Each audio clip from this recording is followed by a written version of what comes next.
पर दंगल कार्यक्रम में उपस्थित सभी हमारे पितातुल बुजुर्ग, मंचासीन, मेरे युवा साथी, आप सभी के लिए सुबह से यह कार्यक्रम को मजबूती से बनाए रखने वाले पद पार्टियां भाई, हमारे युवा कलाकार बलराम बेरुड़ा जी, हमारे लाला रामपुरा के दवले राम जी और रिछोटी से राजूलाल मीणा जी, आप सभी के लिए सुबह से ही अपनी प्रस्तुति देते रहे हैं और इस कार्यक्रम में उपस्थित सभी हमारे आसपास के गांवों से आए हुए सभी पंच पटेल महानुभाव, माता बहनें, मेरे युवा साथियों, सभी प्यारे बच्चों, आप सभी को मेरी ओर से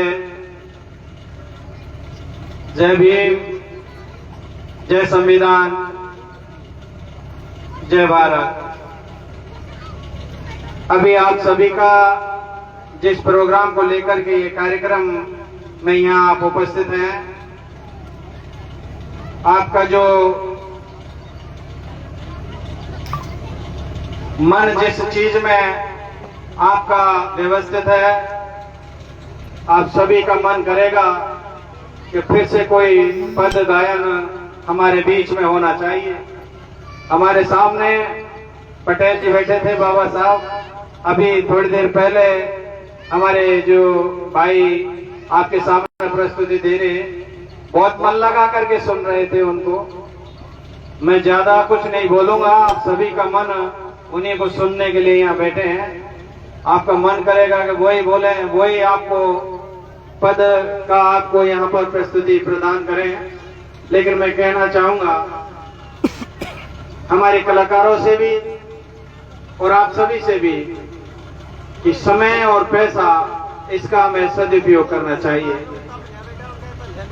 ये जो हमारी प्रस्तुतियां हैं, हमारी ये सारी काल्पनिक हैं और ये जितने भी भगवान हैं, जिन भगवानों के नाम पर हम लोगों को बीच में ये कार्यक्रम दिए जाते हैं, उनसे हमें कुछ भी प्राप्त होने वाला नहीं है।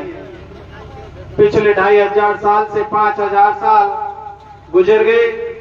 इन भगवानों के व्यवस्था के नाम पर हमारे लोगों को अभी तक कोई भी कामयाबी हासिल नहीं हुई। आर्थिक रूप से, आपके मानसिक रूप से, शारीरिक रूप से आप जिस प्रकार से पिछड़े हैं, आपको बराबरी का हक सम्मान नहीं है। कई प्रकार की परेशानियां आपके बीच में खड़ी की गई है, वो सारी इन्हीं व्यवस्थाओं की वजह से है।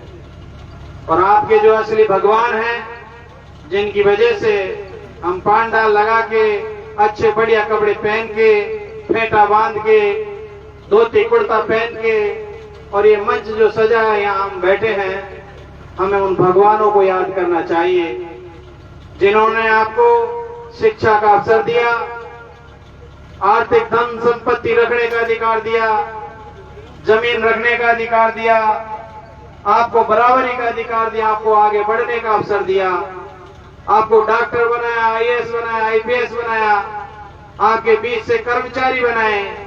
आज हमारे सारे लोग हमारे बच्चों को पढ़ाने का काम कर रहे हैं और उम्मीद करते हैं कि हमारा बेटा डॉक्टर बने, तहसीलदार बने, एसडीएम बने, आईएएस आईपीएस बने और ऊंची से ऊंची जगह पर हमारा बेटा, हमारा भाई, हमारी बहन, हमारी बेटी जानी चाहिए।